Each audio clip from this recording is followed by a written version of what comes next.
প্রবাসীরা যখন ছুটিতে বাংলাদেশে যায়, আপনারা এই যে একটা করে লিস্ট ধরা দেন ভালো কথা। মানে দেশের সবার উদ্দেশ্যে বলতেছি।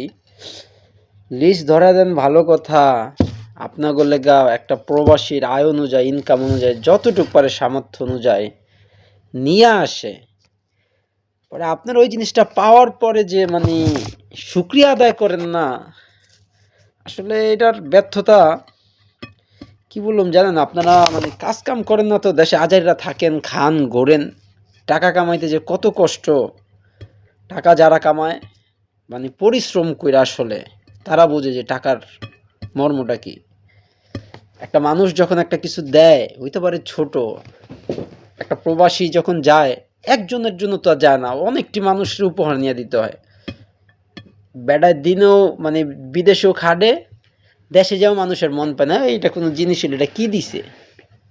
মানুষের একটা সামর্থ্য অনুযায়ী যাই দেয় না কেন শুকরিয়া আদায় করবেন, অ্যাপ্রিসিয়েট করবেন, যেগুলো আমাদের বাংলাদেশি লোকের ভিতরে মানে 99%ও নাই।